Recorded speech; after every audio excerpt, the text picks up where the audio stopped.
What's up, everyone? Welcome to the Bronx Pinstripe Show. Today we're brought to you by Game Time. Tell you more about them in a minute. Scott's not here. He's traveling, so he can't join us. Our friend Neil Keefe is filling in for him. Hey, Neil. What's up?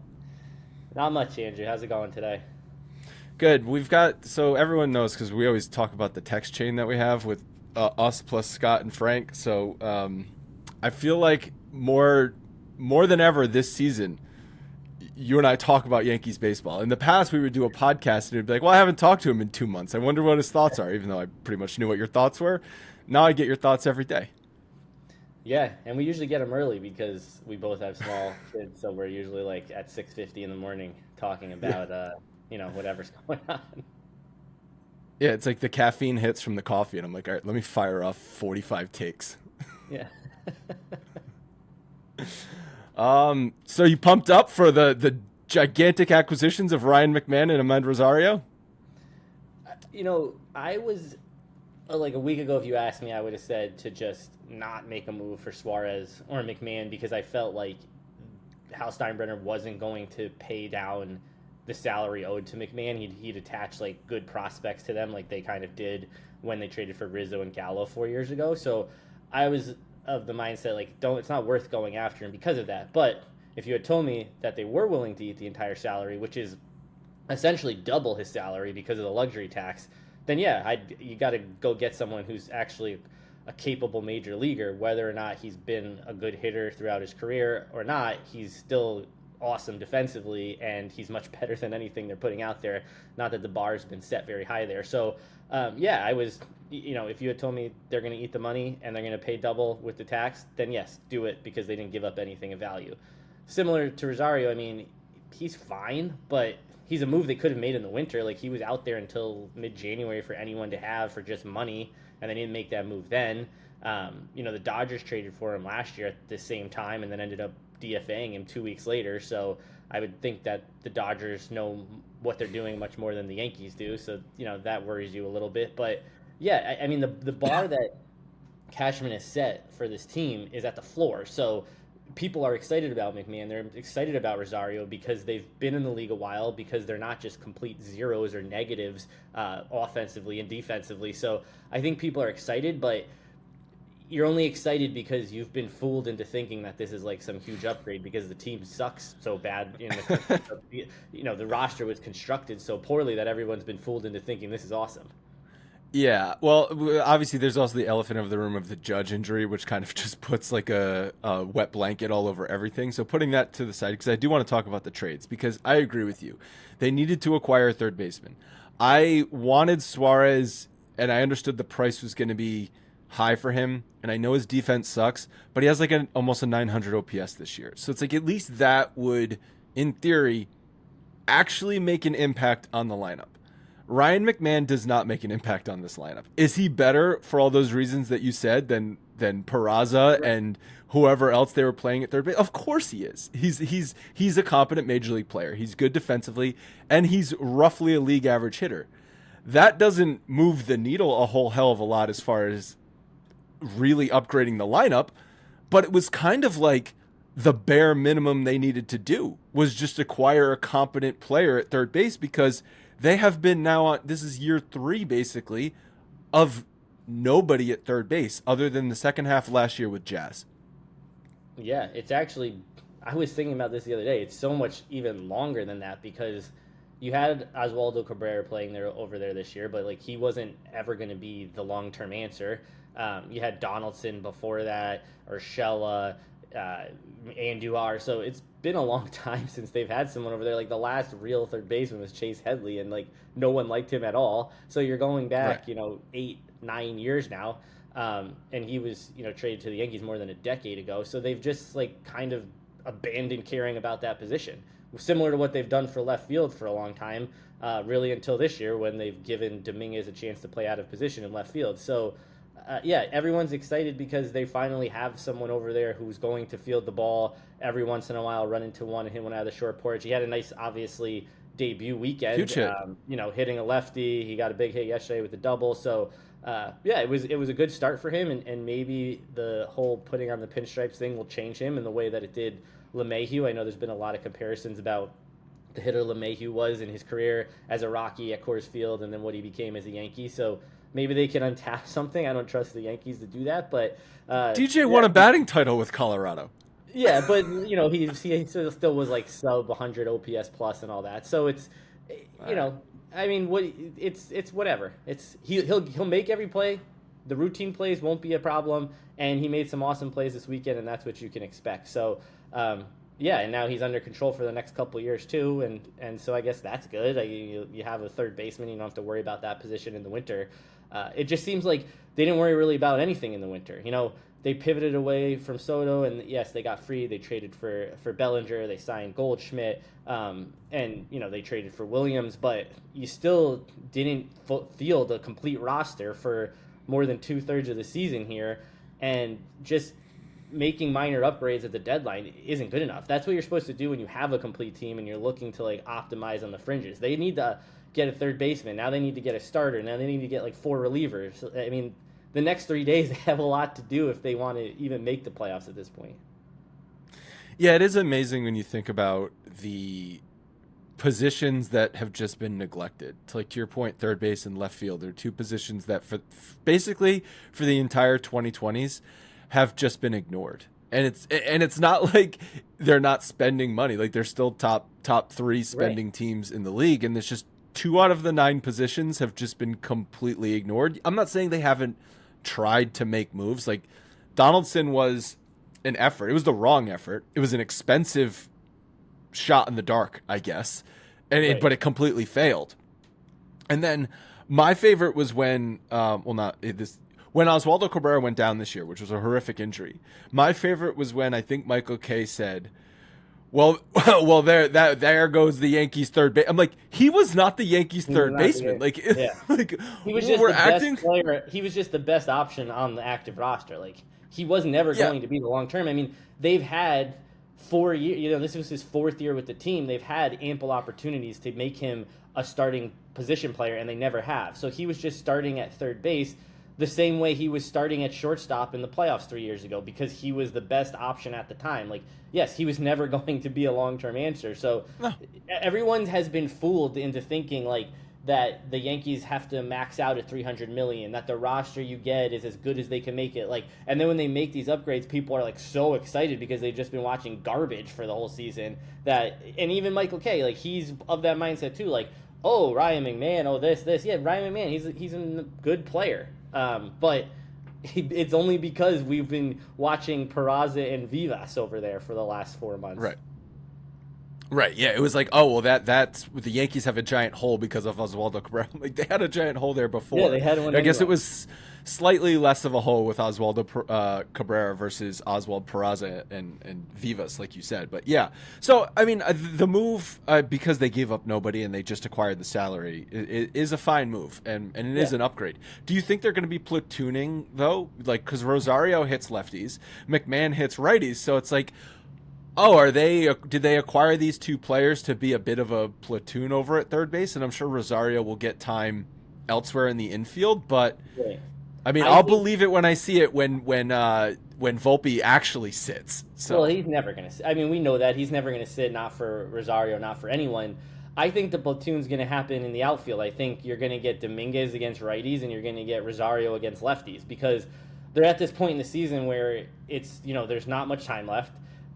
They haven't given Dominguez the opportunity to either learn how to bat right-handed against lefties or to just abandon that and bat left-handed against lefties. So you're not going to start figuring that out in August. They had late March, April, May, June, July to work on that, and they keep benching him against lefties. So I think what you're going to see now is he plays against righties and Rosario plays against lefties. And then Rosario every once in a while will spell someone in the infield, or he'll pinch hit late for someone. But yeah, I think McMahon's playing no matter what. I think you're going to see Dominguez continue to only play against righties, and Rosario will be the platoon bat there.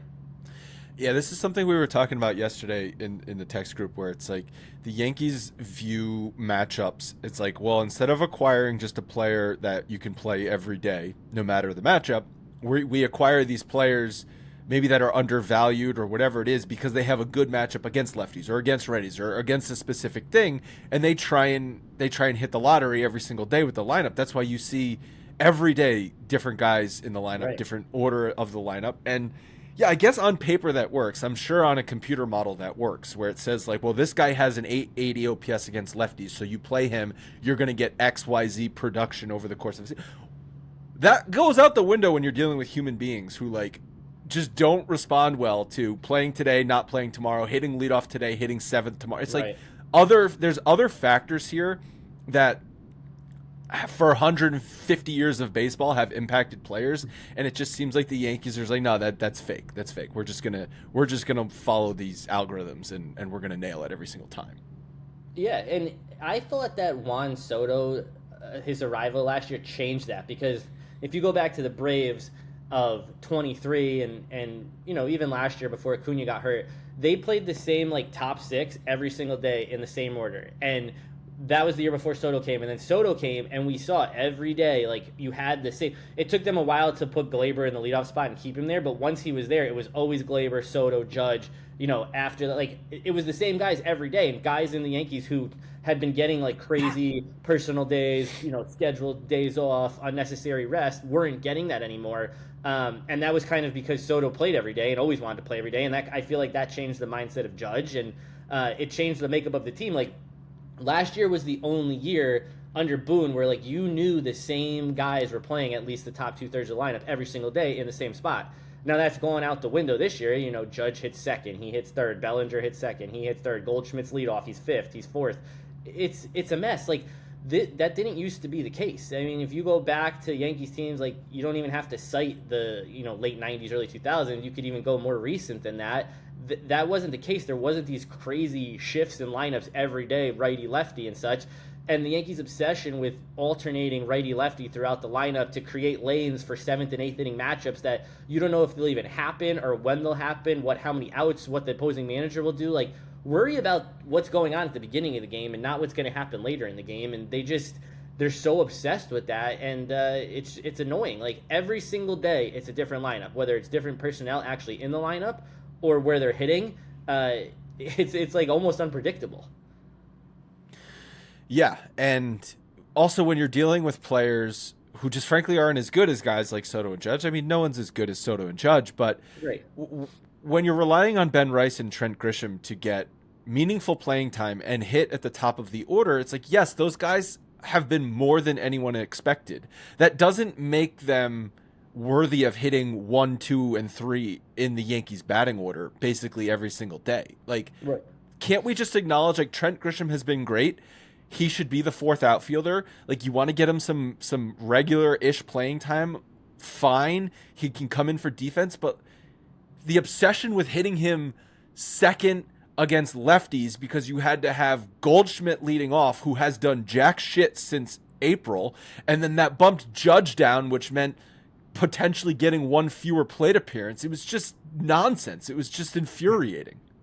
Yeah, and the worst part is when they do, sometimes when they face a lefty, they'll go like Goldschmidt, then a lefty, then Judge, or they'll face a righty and they'll go lefty, lefty, Judge. And I know the math comes out to like on average, whatever it is, like the, batting one place lower gets you like one less at bat over the course of like, say, a week or whatever. But like, that's important. Like, getting Judge one more at bat every week for a season or whatever the math comes out to, like, that's a big deal. You may not think it is, but like, it is. And whether it's just coincidence or not, there was a good string in there where like every other day he was left in the on-deck circle as the game ended, or he wasn't due up in the ninth because of what happened earlier in the game. Like, just put him second and leave him there. Like, that should be where he is.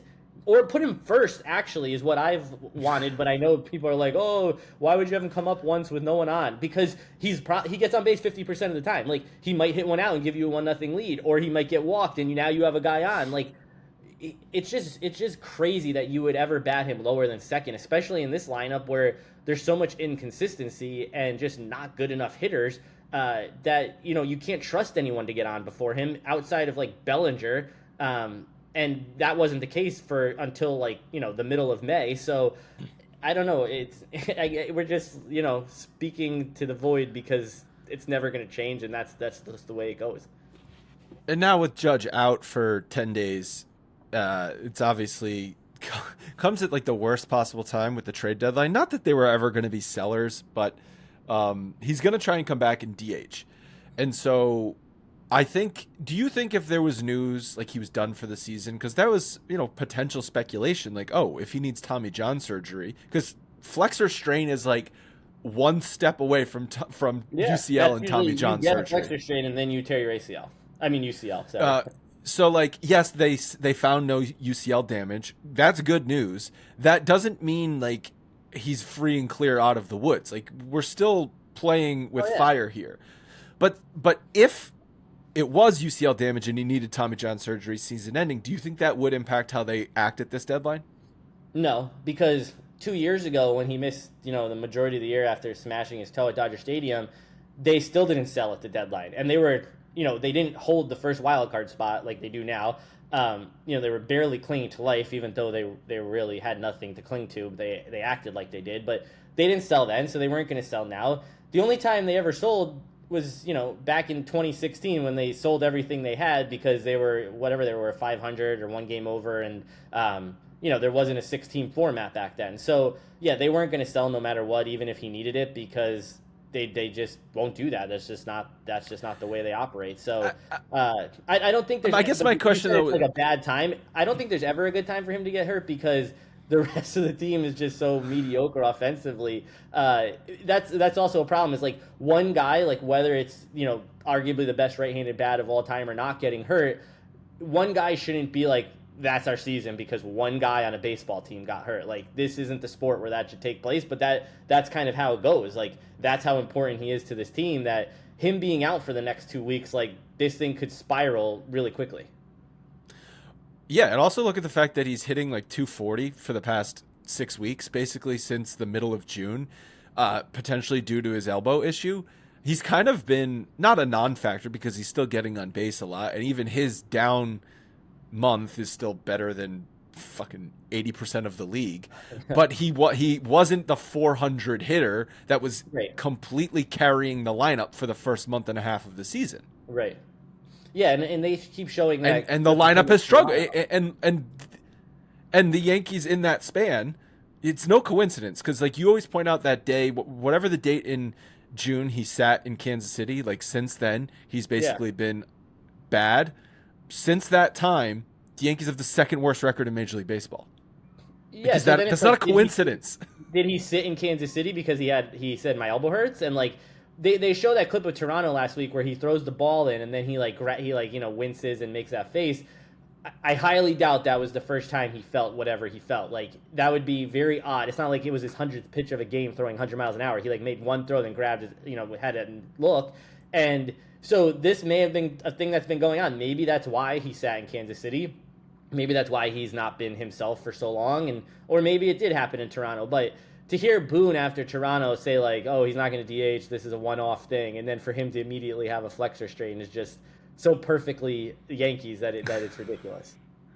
So I was joking like with Boone. Sometimes I almost think they don't give him more than like 24 hours worth of information, so that's why he's constantly talking out of his ass, because all he was told was Judge is fine, so that's what he told the media, even though he wasn't fine. And then it's the next day, it's like, oh, he has a flexor strain. Oh, okay, so now it's different. It's like, or it's either that, or he's just the dumbest human on earth and consistently putting his foot in his mouth, which I think is actually what's happening.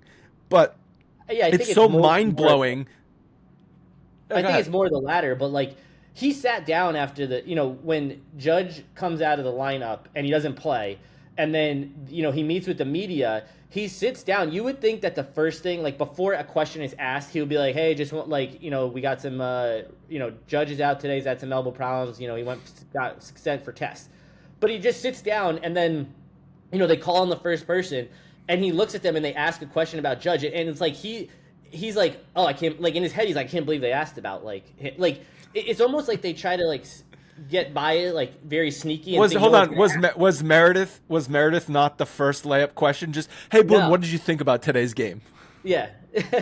But if you go back, like this is so after 2018 when Didi needed Tommy John, Boone, they did their end of the season press conference with Boone and Cashman, and Boone did his whole press conference, right? And then he's like about to get up, and Jason Zillo says something to him like basically like, "Oh, do you want to tell them or me?" And then Boone's like, "Oh yeah, by the way, Didi Gregorius needs Tommy John, so he's gonna miss half the next year." Like he went through his whole thing, didn't mention that, and then like he thought he could like get up and leave and like not say like, "Hey guys, our starting shortstop's gonna be out for half of next season." So I think they think like that they're not gonna get questions on obvious things. Like when he'll have like an animated discussion with someone in the dugout, and like one of the first questions after the game will be about that, and he'll be like stunned that people knew about that. Like, dude, you're in the New York Yankees dugout. There's 50 cameras pointing on you. Like, the beat writers are watching. Everyone's like, what you do is so magnetized, and you're like stunned every time that you get asked about these things. But nothing's worse than obviously the frustration and the defense that he gets when someone asks about Volpe, which is typically Meredith. To her credit, like, yeah, she asked crazy questions like, how did you feel when when you made 4 errors in 1 inning? It's like, yeah, we know how you felt, but for her to keep going after Volpe and his performance and like the reaction she's getting out of him is like, it's pretty awesome. Yeah, that is true, because she's I don't want to give her a hard time. She's the Yes Network sideline reporter, by the team that owns the network, like travels with the team. She's not there. Yeah, she's not there to ask the hard-hitting questions. She's there to be buddy and right. Interview people after they have a walk-off, right? Like, so I get it. But so yeah, credit to her for actually asking about Volpe, because it's such an elephant in the room. It's so glaring that he is a negative player, and the Yankees are treating him like he's the best shortstop in baseball, and it's such a dichotomy between how the Yankees view him and what is actually happening on the field that it has to be asked. Yeah, you would think, but like it's like usually like he'll have a bad game. The first question will be about him. Boone will get really irritated. She'll ask a follow-up. He'll get even more angry, and then someone else will come with the next question, and that's usually when he's like loses it. And they've never acted this way about anyone else, because no one else has gotten this long of a leash. Anyone else plays like this, they don't play. And if you were a prospect and played like this, like they've had prospects who played well and don't get to play. So imagine anyone else playing this poorly for 3 years and continuing to play every day. Outside of Judge and Chisholm, he's the only guy that gets to play every single day. And he even plays more than Cody Bellinger does. And so it's just outrageous. I mean, but they're not going to do anything. Like, they're going to continue with him this year because there's no other option. And he's going to be the shortstop to start next year as well. The only saving grace is that George Lombard Jr. turns out to be awesome, and he's our way out of this. Like, him being great is the way out of Volpe at shortstop. But then they'll probably try him at second. So, like, he's not exactly for a long time. He's going to get, like, unlimited shortstop chances. And then if Lombard's awesome, they may, move Volpe to second, but that's not for a long time anyway. And I've always been worried that they're going to trade Lombard because they don't, like the scene in Moneyball where, like, they start trading off the pieces so that he has to play Scott Hatteberg. Like, I feel like they'll be like, sorry, Lombard's gone, like, Volpe's our guy no matter what, so that there's no competition, because no one's gotten an easier road. Like, he went from not good enough to be on the 2022 Yankees to having a good spring training. Then one good spring training made him the shortstop of the Yankees, made them forget about every free agent, and now they've never brought in any competition. Like, Peraza, even if he did well in AAA, they'd bring him up, and yes, he's done terribly in the majors, but he was never an everyday player. Like, he'd play, he'd sit, and so they've made the nicest path for him to get this, to not worry about anyone behind him, and he just can't do it. So, but he's not going anywhere. Like, we're years away from that happening. I understand that. And at least the last 2 years, they fell back on, well, he's providing elite level defense. Like, look at his defensive metrics, gold glove, all that stuff. And now this year, it's obviously the complete opposite. He's a disaster at shortstop. And I know you love the one knee. He's got to field the ground ball with one knee. Outrageous. And it's not until you said that where it kind of struck me as like, oh my God, that's so Little League. Like, he's just giving every single runner a half of step by going down to one knee. Right. And then what he has to do is pop up and completely rush throws because the guy is half a step ahead of where he should be. And that's why he's drilling balls into the dirt half the time. Right. I'm like, how is this the elite shortstop? How is this guy ever viewed as elite? And if the Yankees just were honest about him and put some actual accountability and pressure on him, I'd probably lay off of him, and it wouldn't annoy me so much. But no, Right. that's not how they're acting. Yeah, I mean, the one knee thing is really nuts. Like, if you go back to when Jeter played and whatever people want to say about his defense at the end of his career, but the only time he'd ever go to one knee is when there was a runner on first. He'd go to one knee and, like, you know, kind of shovel it to second for, like, the final out of an inning. But no one's going to one knee, and he doesn't. He already has a below league average arm at shortstop, so he's trying to make up for the half step he's giving with his below league average arm. And then that's what's causing him to make these errant throws. And Joe Madden, you know, I sent you the thing. He talked about it too. He's like, you can't be going to one knee in the major leagues. Like, you just don't have enough time for these guys. And his arm, it's really ridiculous to watch what he's doing at shortstop. And then you watch one weekend of Ryan McMahon like rifling the ball to first. It's like, how is this the same level of the sport that we're playing, where the third baseman, you know, is just got an absolute cannon and can get anyone, and the shortstop's like lollipopping all over to first? Like, that can't continue. It can't continue. If he had an 800 OPS, at least you could excuse the poor defense, but obviously that's not what he has. Right. And yeah, it's just it's the Volpe thing is frustrating. The defense, though, and just like the fact that this team doesn't know how to play simple baseball, whether it's fielding ground balls, fielding pop-ups, tracking fly balls, catcher catching the ball, running the bases, like anything that is basic baseball 101, this team sucks at. And the Toronto series was just a tour de force of clown baseball. And then for immediately Aaron Boone to sit there and be like, I think we're a great defensive team. I'm just like, how can this be taken seriously? Or after the Phillies game on Friday, after Goldschmidt inexcusably, for a rookie to do that, it's inexcusable. For a freaking 15-year former MVP veteran to throw that ball to home plate trying to get Turner, who was going to be safe with a perfect throw, it's so inexcusable. And for Aaron Boone to actually say, well, you don't know, you got to make the play because the runner could trip and fall down. We've left planet Earth. We have left reality. Well, first he said, if you're Paul Goldschmidt, you make the play because you're Paul Goldschmidt. Like, that's good enough. And then he goes, even if we don't have a play, you never know, the runner could trip. So he's already saying, even if we don't have a play, so he's admitting there was no play, but now you're hoping that Trey Turner, like, stumbles over his feet and falls on his face in the baseline. Like, that's what you're resorting to. Or you could just not throw the ball and just eat it and you know, live for the next play. It's just mind-blowing. It's like it's gone beyond just no accountability. It's like next level gaslighting, but it's gaslighting when like no one believes it, but we just have to put up with it because he's the freaking manager of the team. And I don't know how Hal, Cashman, whoever's above Boone, can watch him say those things and watch the way the team performs and not want to try and change something. Like, the fact that they think all of this is okay gives me zero hope. And that's why I'm not excited about Ryan McMahon. And I'm not excited about McMahon Rosario. And I'm not excited about this team because they're going nowhere, because they can't they can't do basic baseball things. They'll win if they hit 4 home runs tonight. If they hit 4 home runs, a couple of them 2 or 3 home runs, yes, they will win.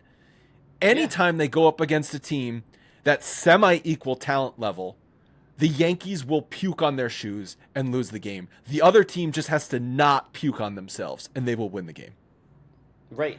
And why do they care or not care is because, I mean, the foundational issue of this whole thing is that Hal Steinbrenner is the owner of the Yankees, which he didn't want to be, and he's never picked. He's never had to pick a GM. Cashman's been there for almost 40 years within the organization, so like, he took over the team and he was there. He doesn't want to do a GM search. Why would he want to do that when like they're making more money every year over year? And Cashman has the guy he wants because he has to do what Cashman in the front office says. So like the moves they make are the moves they want to make. Boone obviously has like free will inside of games, which is when you see him at his worst, making in-game choices. But yeah, they don't. There's no accountability. I mean, the team didn't make the playoffs 2 years ago. And in a 40% of the league gets in format, and no change happened. And so I don't know why people think change. Like, if they get into the wild card and lose the best of 3, you're getting the same team. Like even if they don't, we're getting the same team no matter. Yeah, we're getting the same team. Even if they don't make the playoffs, like they're not getting rid of Boone. He's owed there's 10 now after this year. There's now 2 built-in excuses. Cole was out for the season, and Judge has been banged up, and now he's on the IL. Right, and so when the Braves lost Acuna 3 years ago, and I didn't hear all they did was go out win the World Series. They just it's your superstar. Sometimes you lose a superstar, and you have to adjust to that. So you can't blame the entire season on losing out on a pitcher who had an elbow injury before last year, and then losing that guy for this year, and then losing your superstar hitter. That's not enough to get excuses, especially when you have 7 previous years of underperformance and disappointment. There's one more thing that you just said about Cashman and how I want to talk about it. But first, the Yankees have a huge 4-game series against Tampa this week leading up to the trade deadline. There's a ton of great tickets available on Game Time. I've used the Game Time app many times, and I love it. I've used it for baseball games. I've also used it for theater tickets, but they also have great tickets for all sporting events, concerts, and much more. The last-minute deals feature is especially cool because you can snag great tickets for affordable prices by just waiting. You can save up to 60%. I also love the all-in pricing feature because I hate being hit with added fees at checkout, so you can toggle this on so you see what the total price is going to be up front. Last but not least, the lowest price guarantee. If you find tickets in the same section or row for less money, Game Time will credit you 110% of the difference. Take the guesswork out of buying tickets with Game Time. Download the Game Time app, create an account, and use code BRONX for $20 off your first purchase. Terms apply. Once again, create an account and redeem code BRONX for $20 off your first purchase. You just said that Hal was given Brian Cashman. Brian Cashman's 58 years old. He started in the Yankees organization when he was 18 as basically an intern. This was in the mid-'80s. Hal Steinbrenner is 55 years old. That means when Brian Cashman was starting in the organization, Hal Steinbrenner was like 15 or 16 years old. Okay? How is it, like, you grew up with this guy. Like, this is basically like your brother. Right. I mean, Cashman has free reign to do anything. He's the only way he's leaving is the day he says he's done doing this. Right. And he'll pick the person who follows him. So it's going to be basically someone he's, created a second version of himself. So this is going to be a problem. But I hate when people say like, oh, how can you say fire Boone? This is Cashman's roster. Yeah, but like Boone sucks at his job, and Cashman's not good at his job anymore. So like. They can both be true. Like, you can have 2 equal problems. Cashman's never going anywhere, but Boone can. And so he should be gone. And the other thing is when people say, well, if you get rid of Boone, who are you going to hire? Who gives a fuck? Like, I don't care. When they wanted to get rid of Girardi, no one was like, everyone said, who are you going to hire? And it was like, no one answered Aaron Boone because he's never done it before. So you could even go find someone else who's never done it before, and I guarantee they'll do a better job than he is. And I don't want to care about, like, though he's friends with everyone and the clubhouse is great. Yeah, everyone loves playing for the guy because they don't have to answer for bad play. Like, who doesn't want to play or work for someone like that? No wonder everybody loves the guy because there's no accountability. Whether you do well or you do bad, whether you miss the playoffs or lose in the World Series, it's the same thing. So, yes, that's why everyone loves playing with him. It has nothing else to do with anything other than the fact that he's their good friend. And if you go back to earlier this year when Jazz did that in-game interview and they asked him about Aaron, they're like, oh, what do you think, like, what's your relationship like with Aaron Boone? And he didn't say like, oh, he's great to play with he's a great manager. He said the first thing out of his mouth was, we're great friends. Like, that's not that was his first thought. When he hears Aaron Boone, his first thought is, we're great friends.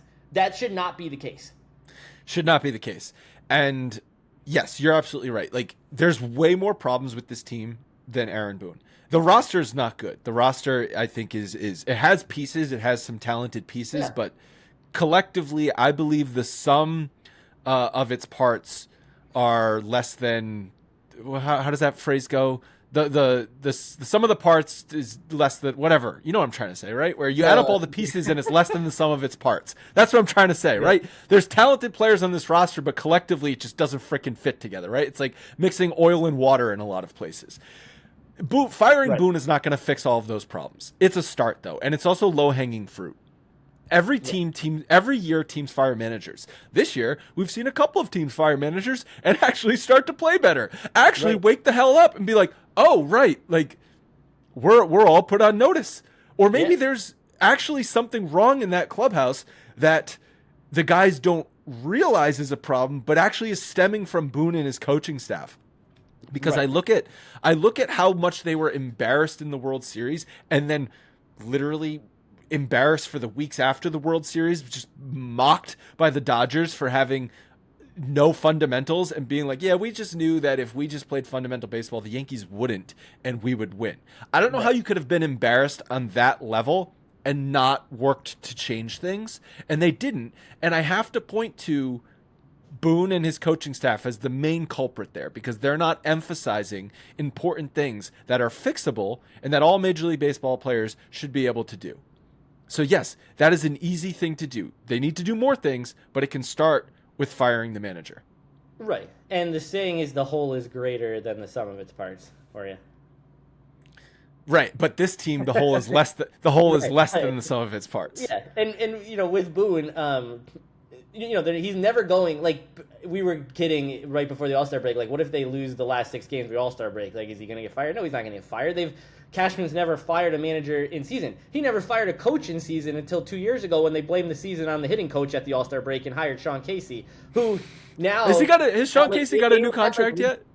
What's that? Has Sean Casey got a new contract yet? I thought he was coming back. Said he was asked back, but yeah, you know, he didn't. I can't believe he didn't save the 2023 season. But it's funny, A-Rod like recently like criticized Volpe's play, and Sean Casey like barked back at him. It's like, Sean, maybe take this one out, like maybe aside. But with Boone, you know, the funniest thing about the Yankees, it's actually really not funny at all, is that, you know, they have mental conditioning coaches who like create highlight videos for the players to watch before games so like they could get pumped up. They have nutritionists, they have sleep consultants to decide when they should get into opposing cities, like what time they should arrive so they could get the maximum sleep to be the most well rested for the first day of a road trip. Like, they have insane things to optimize the ability of these players that Cashman refers to as assets. But yet when it comes to the guy who actually has all of the power to decide what goes on the field during the actual games, which is what everyone's employed for, they just don't care. They're like, this is good enough. So they care about the littlest things to get the most out of their players, except for when it comes to the guy who decides the lineup and who comes in the 5th inning with 2 outs and 2 on. Like, that is the craziest part of this all to me. Yeah, and we haven't even talked about his inability to have a feel for a baseball game as it's happening. Right. Just blatant things on the field, it just goes over his head. It usually comes with pitching changes or who to bring in or who to take out. But Girardi said something, not this last series. Girardi was working a series maybe like a week and a half ago. Will Warren was pitching, and Will Warren was clearly done, like out of gas. Like every ball was a missile. If he got an out, it was because someone hit a line drive at someone. And Girardi was basically like, you know, you have to look at what's happening on the field. The pitcher will tell you when he's done. It might be at 80 pitches. It might be at 110 pitches. But you will see when the opposing hitters are having better swings and better at bat, that means the pitcher's stuff is less effective. And what he was basically saying is like, Boone's just watching this happen but not making any moves because he doesn't understand basic things like that. Right. And it's amazing because Boone has been in baseball literally his entire life. Right. His father... He's been around the highest level of baseball for his entire life. Since he was like 2 years old, he has been in major league clubhouses because of his father and his family. Right. And it's like he was introduced to the game last week. That's the level of knowledge he has. And he hasn't gotten better in 8 years of managing. It started his first spring training when he called for Dellin Betances to come into a spring training game and he hadn't warmed up yet. And the umpire had to stop the game and let Betances warm up because he's like, this is ridiculous. I don't remember that. You're right. Like, Girardi had his faults, but he makes good points. And how often Boone sometimes goes to the mound and like, I don't know if he wants to fire up the crowd, but he'll look like he's making a pitching change and then he leaves and everyone goes nuts because he's leaving the starter in. There's going to be like very infrequent times, like you could probably count on your hand in your life how many times a manager's gone to the mound and ask the pitcher, like, do you have one more in you? And they say no. Like, they're always going to say yes because that's their mentality. Like, Pedro Martinez in Game 7 in 03 told Grady Little like he was good. It's like Pedro Martinez that entire season hadn't given up a hit on an 0-2 pitch the entire season, and he had just done it to the last two batters. And like Grady Little went out there and was like, "You good?" And he was at like 118 pitches. He's like, "Yeah," and it's like, no, he wasn't. Like, but he still let him go. Like the players are gonna tell you that they're fine when they're not. Like you have to see what Girardi said and see like, wow, there's been 3 balls hit 113 miles an hour in a row. Like, maybe it's time to get someone, but he doesn't because he's more focused on, like, getting to that 100 number or getting to the part in the game that he has planned for. Like, I need to get 17 outs out of Will Warren, and I'm not getting him until I get those 17 outs because, you know, the last 10 outs of the game, I'm going to go boom, boom, boom. Like, he has the game mapped out, and once the game deviates from the plan he's created, which happens almost every game, he has no idea what to do. Exactly. That's why if the Yankees score 5 runs in the first 2 innings, like they're fine because they've beaten the starting pitcher. They'll get into the middle bullpen and then they'll probably score a few more runs. And it doesn't matter what decisions you make in the bullpen.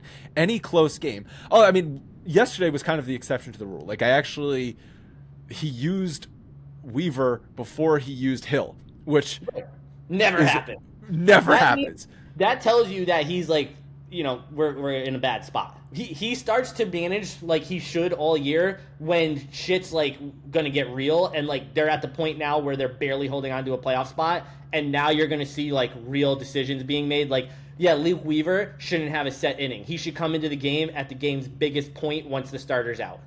Right, and it was against righties, and then he had Hill for the 8th inning against lefties, and then Devin Williams to close. And I'm like, how is it taking this long to get there? Like, how they're in a spot? They treat the entire season like they have a 15-game lead, and then once they're in a spot where it's like the formulas and the odds and the percentages are like, hey, your chance of making the playoffs are now like less than 50%, then they start to actually act the way they should. Because 2 weeks ago, that would have been Ian Hamilton there, and there would have been a double down the left field line, and the game would have been ruined. But they needed the game badly, and so it was Luke Weaver. So you're probably going to see a lot more of like, we actually need these games, rather than listening to Austin Wells and Anthony Volpe tell us how much time is left in the season. They're going to start acting, you know, Boone's going to start acting as if there's not a lot of time left. So less bullshit days off for people, less bullshit bullpen moves. Like, Devin Williams isn't a Yankee after this year. So you need to run Devin Williams into the ground to get to the playoffs, then you run him into the ground. Like, this is it for him. Trent Grisham, run him into the ground. These guys are not under contract after this year. So get whatever you can out of them over the next 2 months. Yeah, and I see. I think it was almost like a fluke that happened yesterday because he's never managed that way. Even in playoffs, he hasn't managed that way.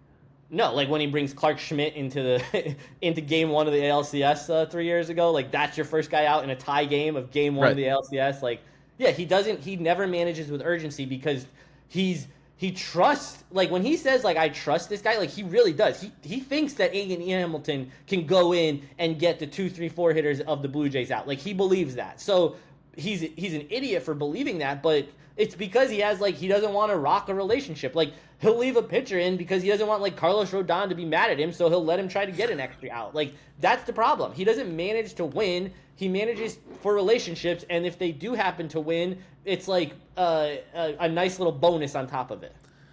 Yeah, and Rodon did outpitch Weaver. Yesterday, not Weaver. Wheeler yesterday, which was necessary to avoid the sweep. But like, go back to the Toronto series. The Yankees had Rodon and Fried lined up for that Toronto series. I know Fried was dealing with the blister issue, so they wanted to probably give him an extra day or two. And Rodon pitched in the All-Star game, so he was going to be pushed as well. But like, okay, you push your 1 and 2 to the Toronto, and you lose both of those games. Yeah, like, bad. I don't know how this team can be taken seriously. And like, I'm not complaining about Max Fried because he's been unbelievable all season, but he gave up 6 runs to the Blue Jays, and Rodon had like 14 base runners in 5 innings and like 100 pitches. It was like, this, if these are your number 1 and 2 guys, you have no chance because they can't even beat the team you're chasing. I don't know how you have any faith in this team. Yeah, I mean, I love Fried. Like, he's been awesome, and he hasn't been good. Like, he's been awesome overall. You want to look at the entire season, his numbers are great. He hasn't been good since the middle of June, and he's been bad in big spots. Like, he pitched poorly against the Blue Jays twice in the last 4 weeks. Like, that's a problem. He couldn't hold that big lead against the Dodgers. Like, that's a problem. So Max Fried has been great overall, but in the last month, 4 to 6 weeks, he has not been good. And he, right now, like, he's been getting like 5 innings a start. He's had 1 quality start since the middle of June. That's a problem. And the biggest worry about when you got Fried was like, he's really bad playoff numbers. Similar to like what Judge has done offensively, like that level bad. Rodon is worse than Fried, but like your biggest 2 pitchers have bad numbers when the games are the biggest, just like Judge has bad numbers when the games are the biggest. So that's worrisome because these are like playoff games now. Like they're fighting for their playoff life. Like they're 2 games up in the loss column, I believe, as of right now on the Rangers to be out of the playoffs completely. So this is every game from here on out is a huge game. You've got Yankees, Red Sox, Rays, Rangers, 4 teams for 3 spots, and that's if nobody else tries to come into even or Seattle as well. So you really have 5 teams for 3 spots. So and people still like have hopes for the division. Like you are 2 games out of not being in the playoffs. You are 6 games back in the loss column, like in the division. Like that's over with. Like get that out of your head. You blew that. So you're fighting for a wild card berth, and you need every single game. Like these guys can't. Rodon and Fried can't be 5-inning guys because until Friday, unless they get more relievers, like there's not enough. You can't get 12 outs from the bullpen. There's not good enough guys in there. You can get 6, and then every few days you're not going to get those 6 from Weaver and Williams because they'll be unavailable. But these starters, like they have to be better. They have to be much better. Yeah, I mean, how many times? I mean, I know Loaizaga. I feel like his last 2 outings were pretty good, but there was a stretch of every single outing he was coming into games, and it was just immediate base runners. Game over. Like every time he pitched, the game was ruined. And then Boone would just be like, well, we need to get him going. I'm like, okay. To his credit, like they don't have another choice. Like you have to fall back on the hope that Loaizaga is his old like pre-Tommy John self because you don't have anyone else. Like you can't put JT Brubaker in. You can't put Ian Hamilton in and feel good about it. Like they don't have any choices. Like right now the choices are like Hill and Loaizaga on like the same level, and then Weaver and Williams. Like those are the 4 guys, and everybody else is just absolute garbage. They've given guys the golden opportunity of a lifetime to like be a New York Yankee, to make a name for yourself, to have a career as a reliever, and every single one has just been like, nope, fuck that. I just go out and give up 5 earned runs and get 1 out. Like every single person they've brought in besides those 4, Cruz and Leiter, has been a disaster in the bullpen this year. Yeah, and usually like one guy will emerge. Like I feel like that's one thing you can actually count on with Brian Cashman is like, oh, I never heard of that guy before, and now he's getting big outs for the team in the bullpen. But that's probably going to happen this coming weekend because they're going to get guys. Like we know they have to get relievers. If they don't, they're just saying like we'll try to do it, but we're not going to. Like they're going to get probably 2 or 3 relievers, and they're probably not going to be like Clase or the people that people want. They're going to be like Clay Holmes, like Luke Weaver, like the guys that they see underlying things that they can fix and they'll be great, which is fine. They just need actual people. Like Matt Blake was like, he said a real quote. He's like, we just need bodies. Like they just need people that can like hopefully get outs because every option in their system can't do it. Yeah, it's crazy. I think what was the stat? The Yankees have like a 7 bullpen ERA over the past like 30 days or something. Like, it's unplayable. Yeah. It is, and you need like I don't know. I would say a 4-run lead with 9 outs to go is like when I'll feel like okay, like they should probably be able to pull this out. Like that's the problem. Like yesterday, the fact that they got to Wheeler with the offense like without Judge is impressive because Wheeler's like usually like if you could get 2 off him, you're like that's a good day. So to get 4 off of him was impressive. To hold that lead after Rodon gave up 3 solo shots, like. To hold a 1-run lead for as many innings as they did, like that won't happen again for like 3 weeks with this team. So, and I feel like every win now, like they won one of the games against Philly, they won one of the games against Toronto. It's like they're just winning enough to survive. They're not actually winning towards anything. It's just we're gonna win enough so we're not completely buried. Right, and they won the series against Atlanta out of the break. Atlanta is 15 games under. Like, they are just waiting for the season to end so they can just be done with it. They lose the series to the Blue Jays. They lose to the series to the Phillies, 2 teams that, like, want to go to the World Series. Then you They have lost to the Cubs before the break. Cubs, yeah, and so now they'll play Tampa for 4. Like that's going to be fucking hard. Like this is going to be a hard 4 nights because they're right there with you. And then you've got Miami coming up, but Miami's like been the hottest team in the league for the last month. You've got Houston the next weekend. Like this schedule is daunting for like most of August. It doesn't really get easy until like the end of August, and then September is like really easy. But you got to still be alive come then.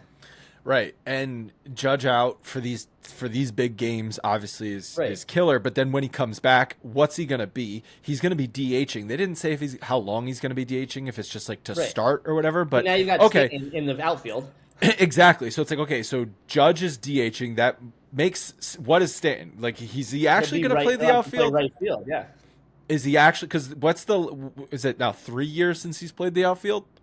His last game, I think it was. I thought it was the 2022 playoffs, but I think I saw a graphic yesterday that it was sometime in September of 23, but that didn't feel right, but I think that's what I saw. But either way, It's been a few years. So long-ass time since he has played the outfield. But then so like now Judge is DH, he has to be, you have to play him, but you have to play Stanton too, so like he has to play the field. So now somebody's got to come out of the lineup, and now your like defense is like, if you have Dominguez in left and him in right, like, well, that's why you never will. You're never gonna have Dominguez and Stanton in the outfield. If Stanton's in the outfield, it will always be Bellinger and Grisham. Always. Right. So if Stanton plays the outfield, then Dominguez doesn't play, and Stanton's gonna play like every day. So Dominguez like not playing for a while here. Right. But he's. One, you're fucking the kid's development up, but two, when he's playing and consistently, like he's one of the most dynamic players on the team. So like to not play him, this is the problem. Is they have, like, you could say, oh, it's a good problem to have. They have too many good bats. No, it's a bad problem because you have too many guys who don't have positions. That's the problem here. Yes. Okay. Like versatility it sounds great. What that means is you have a couple guys on your roster that can plug into different positions to get guys day off, or this guy is got hit with a pitch. He's going to be out this weekend, so we need someone to plug in there. Right. Not literally every position on the diamond can be rotated. That's unsustainable. Right, and like Ben Rice, like he doesn't really like. He's not good at playing first base. He's not really a catcher. He can't even field ground ball. Ben Rice can't field ground balls at first base. Right. Like everyone's like, oh, he's the first baseman of the future. He can't field ground balls at first base. You can't play Goldschmidt against righties. So like you have to play Rice against righties. But then you have, for a while you had a second baseman playing third base. You've got Dominguez in left field, who only ever played center field his whole life till now. And so you're just playing guys out of position. So to make Judge the DH, which you have to do because you can't have this guy tearing his elbow and missing next year too. So you have to play him. You have to play Stanton. So like you're forcing more guys out of the lineup. It's a mess. It's a fucking mess. All right. So bullpen arms, obviously they've already addressed third base and then infield depth. Do you think they're going to get a starter? Yeah, I mean, you can't really at this point. You're in August now, and you can't like expect like what's Luis Gil going to be when he comes back, whether he's builds up to the pitch count or not. Like he's not going to have faced major leaguers since the World Series, so you don't know maybe he'll be awesome, maybe he won't be, but like they're going to probably say he's our starter at the deadline, and like that's going to be good enough for them because they're not going to move they're not going to move Spencer Jones or Lombard. Like, they don't want to do that, so you're not going to go get, like, a real difference-maker starter. And if you're not going to do that, then, like these other, like, middle of the back of the end rotation guys, like, yeah, they could be filling in for Stroman, but, like, I don't want Schlittler to come out of the rotation. So, like, you can't get too many starters that now, like, Schlittler doesn't have a role because you can say, oh, put him in the bullpen, and it's like, how often are you going to use him back there? You got to get Stroman out, obviously. He's got to come out of the rotation, but so you need one starter. That could be Gil. But I think they'll get two bullpen. But you really think they're going to do that? Stroman's making what, 17, 18? Stroman's making 18 million this year. You really think they're just going to eat after? Like now you said, they acquired McMahon. They acquired that salary. Now they'd be eating Stroman too. Well, no, he's going to be on the team. He just will pitch when it's lopsided when they beat. He just won't even warm up. He just won't even warm up in the playoffs. Not even touch a baseball. In the playoffs? He has no role in the playoffs again. But he's going to be on the roster. He'll just be in the pen. Like you'll have Fried, Rodon, Schlittler, Warren, Gil, and then probably they're going to get one starter, and then because also they care about innings limits and what year over year. So Schlittler and Warren are obviously at those limits almost. So they're going to probably start fucking with their starts, like miss a start here, skip here, like. They're going to do bullshit stuff while trying to play for the playoffs, while trying to prove they have urgency, but also think about the future. Like they're not all in, but they don't know what they want to be. Yeah. They're in a bad spot. It's like you're not all in, but you want to be all in because you think you could win the World Series, but you really can't win the World Series. So it's not a great spot. Believe, but they truly believe, well, let's just get into the playoffs. Maybe we will play like we did in May and win the World Series. That's their goal. Really, they need the deadline to be like the 15th of August because they would know like what's the future of Judge. They would have like this stretch of games against good teams where they would know if they're still in it. Because if they really wanted to sell, like they could make a fortune. Like they could get some real shit back for what they have. Like people would want Trent Grisham. People want like the going rate for these high end relievers like with Devin Williams is like they could get some stuff back. So like but they're never going to do that. They're never ever going to sell. But if they wanted to, like. They have some decent pieces. They could get stuff. They could trade Ben Rice. Like people would want Ben Rice. Like Goldschmidt as a rental for the last part of the season. Like they could get some stuff back, but that's not going to happen. And I don't think it should. They shouldn't. Well, be that's why. That's what I said. Where it's like if the other Judge teams is going to be good, out, not that would they're they have acted better than differently? them, but like they could easily make the playoffs. Yeah. No, see, that's the thing. They're going to win just enough to get into the playoffs, and I don't know. They're going to win just enough to get in, to be bounced, to keep everyone's job for next year. Right. If you told me that they would miss the playoffs, but Boone would be gone, I would sign up for that in a second because they're not good enough right now. Yeah. At this moment, like today, they're not good enough to win the World Series. That could change by Friday, and that could change if people get healthy. But right now, they're not winning the World Series. So if you told me, like, I could save the humiliation of like losing to the Red Sox in a best of 3 and Boone could get fired, then yes, I would sign up for that. But if they make the playoffs, Boone keeps his job. If they miss it, he's probably keeping it anyway, so you might as well just try to get in. I cannot envision a scenario in which he gets fired. No. Even complete tanking the rest of the season. If this team goes into a tailspin, the excuse will be Judge's injury. Yeah. Oh, of course. It was 2 years ago. He kept his... Right. 2 years ago, his contract ended. They could have just walked away, and they didn't. So, like, that, like, they had an opportunity then. They're not going to do it now, especially he's owed $10.5 million the next 2 years. Hal's paying... Right now, he's paying Hicks, LeMahieu, Rizzo. Next year, Rizzo's buyout's off, so you still are paying Hicks and LeMahieu. You're not going to pay another manager because they clearly don't value the manager. They think the manager is just, like, anybody can do it. So they're not going to pay 2 people to do it. You're absolutely right. Yeah. Which is unfortunate because so whether they miss the playoffs, win the World Series, lose in a best of 3, are humiliated in the ALCS and use the 2004 series as motivation, it doesn't matter. They're still going to keep the same people in charge. That was the low point of the Boone era, was using the 04 World But Series DVD to try and pump his guys up. In his tenure, that's just another great chapter of the Boone era. Yeah. All right, well, that'll wrap it up. I'm sure we didn't cheer anyone up. No, I mean, there's not like people get cheery because they won on Sunday, but it's like you won on Sunday, but you lost Friday, Saturday, you lost the series before that, your division hopes are over. Like, yeah, the Sunday win was like you had to have that game, but nobody should feel good about this team. They've been a bad team since the beginning of June, and it's about to be the end of July. Like, there's no corner to turn. It's just like, let's stay afloat and hope that the cushion we built at the beginning of the season is enough to get us in. Well, that's kind of how I feel. It's like all they can do right now is stay afloat.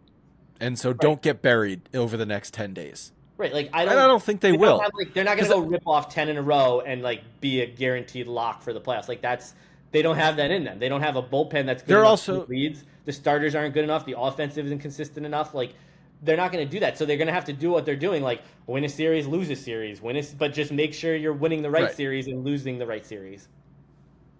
They're not going to go 1-9 either, though. They're going to go 4-6 or 5-5, and they're gonna just be keeping their head above water. Just do that. That would be enough. Like playing at 500 or slightly above will be enough to get them in.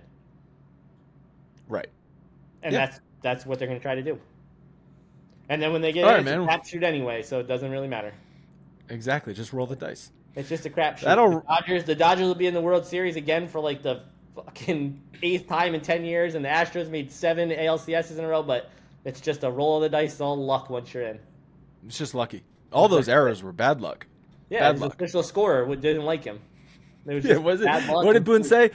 Well, he said a lot errors are scored a lot of different ways in a lot of different places. So he's saying that throwing the ball in the dirt or above the first baseman's head is the official scorer's discretion.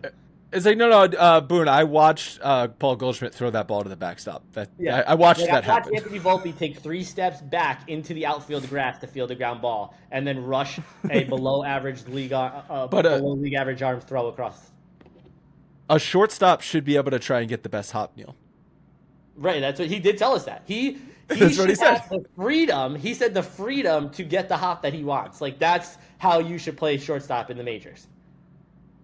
Oh boy. Like I watch an inordinate amount of baseball. Like nobody plays shortstop the way Volpe does. Like he won some subjective award 2 years ago, and like that's what you're hanging your hat on. Like Clint Frazier was a finalist for the Gold Glove one year. Juan Soto was like one finalist. So like it's just a BS award. It's not based on anything other than the gold bullshit. The Gold Glove is crap. But I also watch a lot of baseball. In the first 2 years I watched Volpe, and was he the best shortstop I ever saw? No, but he was perfectly fine. He was above average. This year he has not been. Routine play. He made routine plays, but he made all routine plays, and he was never like a complete negative where you're like, oh man, like he really should have got issues in big. Like he's always made errors, even the first year. And when it's like the 8th inning and 2 on, like he'll make an error. Like 9th inning, last out of the game, he'll throw one away. Like that's always been a problem. But yeah, he was much better 2 years ago than he is now. But the end of the game stuff in big moments has always been a problem, even since his first year. Well, don't forget his shoulder popped that one time. Yeah, and I love when people are like, maybe that's why. It's like he said his shoulder popped, and they sent him for 2 types of medical imaging, an MRI and an X-ray. Neither of them showed anything, and he was in the lineup after missing 1 game. He did not hurt his shoulder. He made a bad play and then laid there worse than Oswaldo Cabrera did when his bone was sticking through his leg at home plate. So Luis Severino complains about his shoulder, and they don't send him for any imaging. Right. Anthony Volpe slides on the outfield grass, and they send him for 2 types of imaging. Right. The Severino in 19 when he got the extension and then he hurt his lat and he missed and then he started throwing in June and he got hurt again, and then Cashman's like, in hindsight we should have had him go for an MRI to make sure he was ready to throw. That was the best. But well, now they're learning from their mistakes. Yeah, Judge has probably had this problem going back to the Royal Series when he sat out. Just like Rizzo told Boone that he was dealing with dizziness, and he still started him all 3 games in Baltimore at the end of that before they finally were like, oh, he has had a concussion problem. Like, this is what goes on with the team. Like, this is how they deal with injuries. So, yeah, I'm sure and the funny thing is, like, everyone's like, oh, well, who are you going to get? Well, if you get 2 starters, who's going to come out of the rotation? Like, you're assuming that everyone who's healthy right now is going to keep being healthy. Like, that's not how it works. Like, not everyone who's on the roster today, July 28th, is going to be healthy a week from now. Like, people get hurt, so you have to account for that. And the way that they handle injuries, you can't account for it because you don't know who's hurt and who said what and who's gotten testing and who hasn't and how long they're going to be out. Like Boone first said Judge's thing was not a big deal. Now he has a flexor strain precursor to UCL problem, and Boone said he thinks he'll be back in the minimum 10 days. Like, who are you to say that? You have no fucking clue. And he probably isn't going to be back. He's probably not going to be back. Whether he's back or not. Well, didn't they say he could hit now, or he has been hitting? Yeah, but then they're also like, well, he's going to be a DH only when he comes back. So, but if you look at the schedule, 10 days, it looks like he won't be back for more than 10 days, just based on the way the off days fall, and they're going to want to try to give him those extra days. Whether it's 10 days, 12 days, whatever, like that. I mean, that's best case though. Like, it could not be. He could in 2 weeks. People forget. Sure. Judge was hurt a lot for a long time, and he never healed properly or fast. So he's had a lot of injuries, all pre 2022. But when he did not come back like on the timetables that were given ever. Whether it was, that's true. The broken wrist hit by pitch, when he had the fucking lung issue and they didn't figure it out for 3 months, like he's not one to heal quickly. It's true. So 10 days, yeah. We could probably go on a lot longer. 10 days, Hopefully 10 but days. And it'll probably be more. the goal is acquire bullpen arms, keep your head above water, and hopefully Judge comes back and miraculously can start hitting 400 again. That's the road to the playoffs. Right. Just keep go win 2 out of 4 against Tampa, and they didn't gain any ground. Like, that's your whole goal right now, is to just win enough that everyone stays in the same spot they're at. Yeah. All right, Neil. Thank you, as always, for joining. And Scott and I will be back next Monday. We'll talk to you then. All right. Thanks for having me.